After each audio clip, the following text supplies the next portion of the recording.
For the Detroit Lions, they have their final preseason game coming up tomorrow at home against the Pittsburgh Steelers. But for one player in particular, that being Hendon Hooker, it could be the opportunity of a lifetime. And we're going to talk about it in this episode, folks. So stay tuned. What are we? What makes us what we are and what we're going to be? It's grit. It's what we started with last year, guys. Doesn't matter if you have one ass cheek and three toes. I will beat your ass. Can definitely compete with the big dogs. 10-5 end zone touchdown Detroit Lions.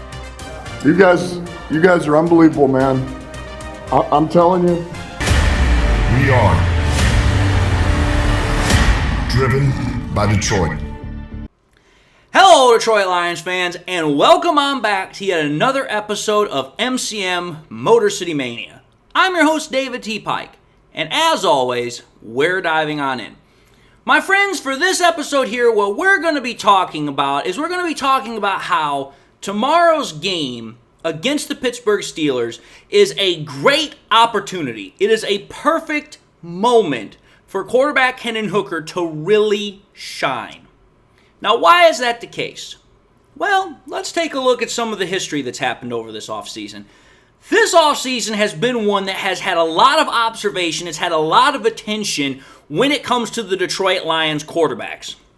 Now, why is that the case? Well, let's start with how this whole thing got started off in the first place. Jared Goff gets his contract, that 4-year, $212 million contract. Largest contract in Lions history. And what it does is, one, it tells the entire NFL, but it also tells the entirety of the Lions fan base, including that small pocket of people that wanted to hold out, that, hey, Jared Goff is the Lions franchise quarterback. And you know what? That's the end of the discussion.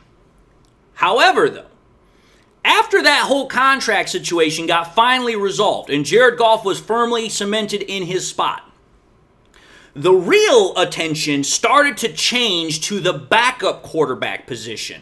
And the reason why is because, okay, now that Jared Goff has been firmly cemented and planted in his position, now the real question is, well, who's going to be his backup? And that's where we get into the whole conundrum that has been this offseason of Nate Sudfeld versus Hendon Hooker. And I'm going to tell you this. For a lot of Lions fans, myself included, I was like, okay, while Nate Sudfeld is the number 2 quarterback for right now when we were starting training camp and all that nonsense, I was like, listen, by the time we get to the end of training camp, by the time we get to the end of preseason, that should no longer be the case. Hendon Hooker should most likely be the backup quarterback position. Hendon Hooker's more talented, he's more gifted, and on top of that, he just has a larger skill set as to what you can do with him. And I know for a lot of Lions fans, that was what they were expecting. That's what they thought was going to be the case. However, for Hendon Hooker fans, the problem is that despite their strong disdain for Nate Sudfeld, Campbell effectively told everybody that Nate Sudfeld is going to be the number 2 quarterback going into the season when he said that Nate Sudfeld has the upper hand on Hendon Hooker. Pardon me. And I know that there are some people that want to say, hey, people are reading too much into that statement. But let me put this out there for what it is. I've been listening to Dan Campbell now for going on 4 years. And one thing I have gotten right almost every single time I've stated it is this. Whenever Dan Campbell says something, he is not just putting it out there in a figurative sense. He's not putting it out there to be vague. It's what he truly means. Dan Campbell has been about as straight as an arrow as it can get. He's been about as transparent as crystal glass about his intentions with what he is saying. If Dan Campbell says that, Nate Sudfeld has the upper hand, he's not sugarcoating it. He's saying that for a reason, which tells me, okay, without him actually saying it, Nate Sudfeld's going into the season as the number 2 quarterback. Okay, I know Hendon Hooker fans don't like that. In fact, I know most Lions fans don't want to hear that nonsense. And while that means, quote unquote, that Nate Sudfeld has won the backup quarterback job, that, however, does not mean that Hendon Hooker is out of the running to surpass Nate Sudfeld in relatively quick fashion. And here's the reason why. Why I'm stating this is because obviously tomorrow the Lions are going to play the Pittsburgh Steelers at home.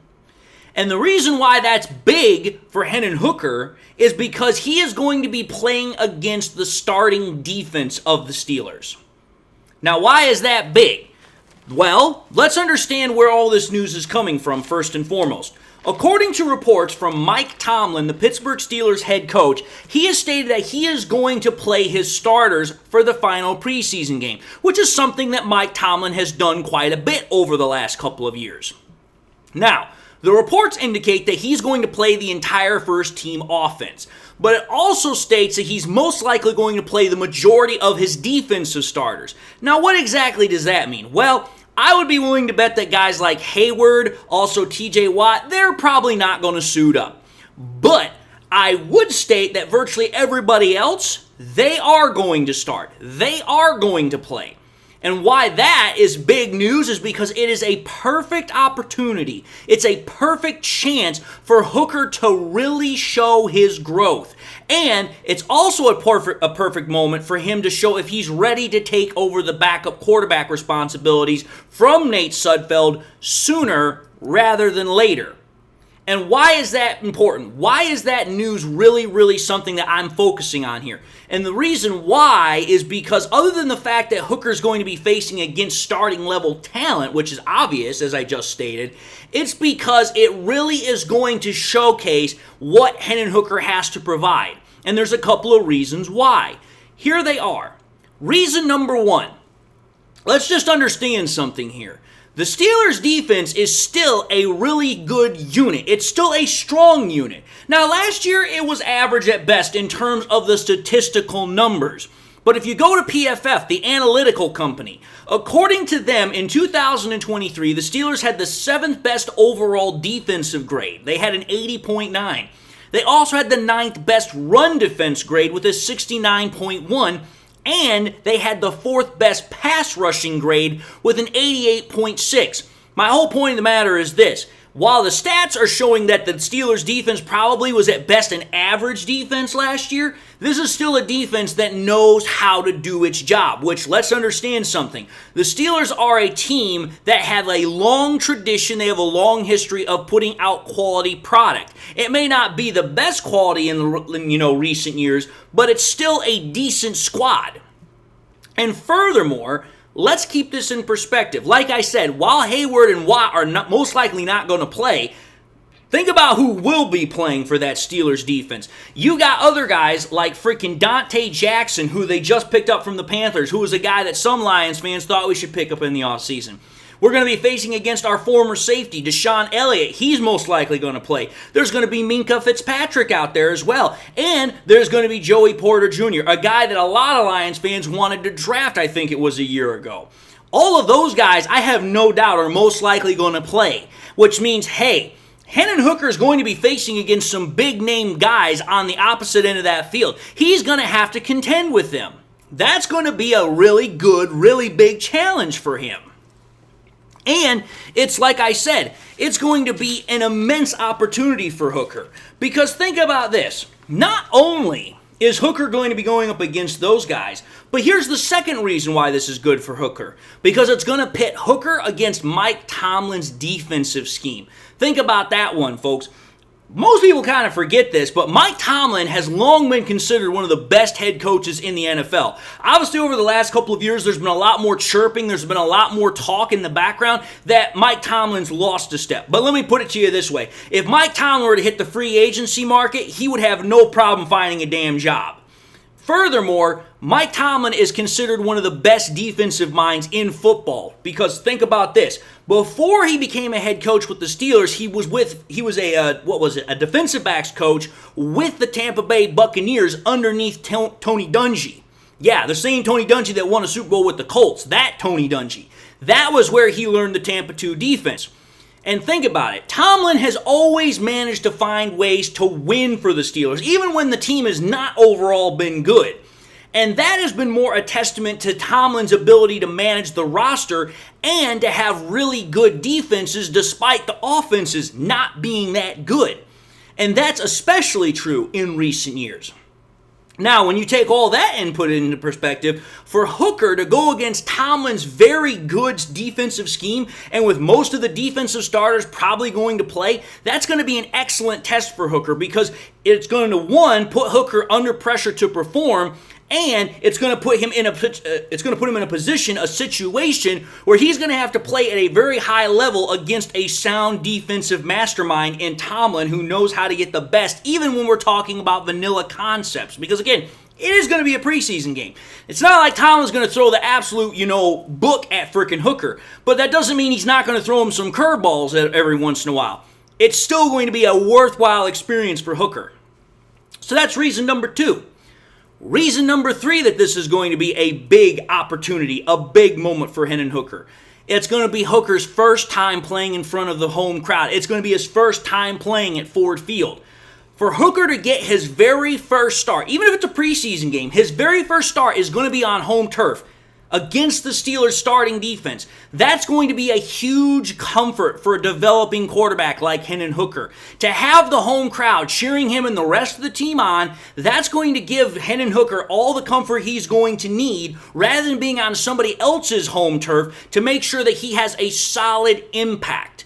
And I believe that that's going to play a huge dividend in his ability to have a good chance to make this opportunity work for him. Because again, one thing we all know, everybody likes playing at home because it's like, hey, you got the home crowd, you're in your own environment, you're comfortable there. That's something that a lot of players like. And for a guy like Hendon Hooker, this being his absolute first start, you couldn't ask for a better opportunity. Then there's the final reason. And this is kind of building off of what happened last week with the Kansas City Chiefs. The final reason is for Hendon Hooker to kind of string together performances here. Let's think about this, folks. What has been one of the biggest problems that Hendon Hooker has had this offseason? The main word is consistency. Consistency. And it's not even from practice to sometimes. It's sometimes from throw to throw. Again, we've heard multiple reports that have said, hey, Hooker looks good a couple of throws here, and then he completely falls off a freaking shelf here. That right there has been one of his biggest problems, is remaining consistent. Well, think about it, folks. Last week against the Kansas City Chiefs, Hendon Hooker looked pretty damn good. Again, if I recall correctly, he finished 12 for 15, 80 completion percentage rate. It was almost 110 pass rating. He did a very excellent job against the Chiefs. The problem is that while that is good and all, he was playing against the backups for backups. He was playing against third stringers. And if there's one thing we all know, it is that Hendon Hooker has the talent to play better than that. So yeah, it's great that he did an excellent job against them. But it doesn't have as much weight. It has lessened weight considering the level of talent he was playing against. But think about it, folks. If Hooker delivers a very similar performance to what he did against the Chiefs, third stringers, to the Steelers' first stringers, that right there is going to carry an exponentially much more amount of weight than what he did against the Chiefs. Because at that point, it's like, okay, we're not talking about the backups of backups. We are talking about first stringers here. And even if it is preseason ball, even if it is vanilla concepts, that's going to show the exponential growth on Hendon Hooker's part. Which for me, that is going to start showing more and more that, hey, Hendon Hooker is much more ready to take over from Nate Sudfeld much sooner than a lot of people are expecting. Because I've talked to some Lions fans, and they're like, hey, you know what? We expect that Hendon Hooker's probably going to be ready to take over that backup quarterback job by the end of the season. If Hendon Hooker can do what I think he can do against the Steelers' first stringers in this kind of preseason performance, which is going to be vanilla concepts like he did to the Chiefs, that's going to go a long way to reassure Dan Campbell that, hey, okay, now we're starting to see some very good growth here. Now we're seeing that consistency. And like Dan Campbell likes to say, we're getting a little bit better every single day. You see that? That's going to make sure that, hey, when it comes time and now Hendon Hooker has that chance to, maybe actually compete with Nate Sudfeld in a practice or a 1-to-1v, kind of competition, that right there could potentially be the final straw, if you will, to really start actually putting everything into perspective that says, hey, Hendon Hooker actually might be much more ready than what some people are thinking, including maybe Dan Campbell. Now, maybe I'm jumping the gun a little bit here. I don't know. But all I'm simply stating is this. For Hendon Hooker, this is a great opportunity. This is an opportunity that if you're a quarterback that is wanting to prove your worth, that you're wanting to get every opportunity to advance, this is a lifetime opportunity. This is something that, hey, this is your first step towards possibly getting more chances later on down the road, because stuff like this, I guarantee you the rest of the NFL is going to be watching, and if they can see what Hooker does, that might just be enough for somebody to say, hey, maybe we might put in a trade offer for Hendon Hooker if our starter starts playing bad or if he goes down with injury. I'm just simply saying, this stuff happens all the time. So for Hendon Hooker, this is a huge opportunity, not only for his ability to play with the Lions, but also potentially to find a starting job somewhere else. Because I've said it before, I'll say it again. Hendon Hooker's not going to be a starter here. So he needs to take advantage of every single opportunity he can to find a starting job somewhere else. But that's all I had to say with this, because I think this is going to be a really interesting matchup. And having said that, I will tomorrow be doing the live stream of the game because I think it's something I want to sit and watch. And I know there have been some people, aka Braylon Dennis, who have been wanting for me to do the live stream for the game, so I'm finally going to do that. So having said that, I'm going to end this episode and say thank you all for watching in another episode of MCM Motor City Mania. If you like what you saw, by all means, I highly encourage you all to watch the next episode. Also encourage you all to do one of these three things: like, comment, and subscribe. If by chance you subscribed in the past and you forgot to do so at the time, or you just subscribed and you not had a chance to do so, again, want to highly encourage you all to subscribe. But I also want to encourage you all, please, make sure you hit that bell notification icon at the bottom as well, so that way you guys never miss any more content that I push out. Also want to encourage y'all, please, to share this content with your Lions friends and family members. Share here on YouTube, share it on Twitter, share it on Facebook, share it anywhere and everywhere you possibly can. The more we share it, the greater the channel has the reach, the greater the channel has a chance to get to, other people that have not yet seen or heard about it, so that way we have a better spread on YouTube. And with that being said to everybody, I hope y'all are having a great day. I hope y'all are doing well. Hope y'all enjoyed the content. Looking forward to the game tomorrow, looking forward to the live stream. And until that time, I just want to say God bless. And until the next time we meet, I'll see you all in the next episode.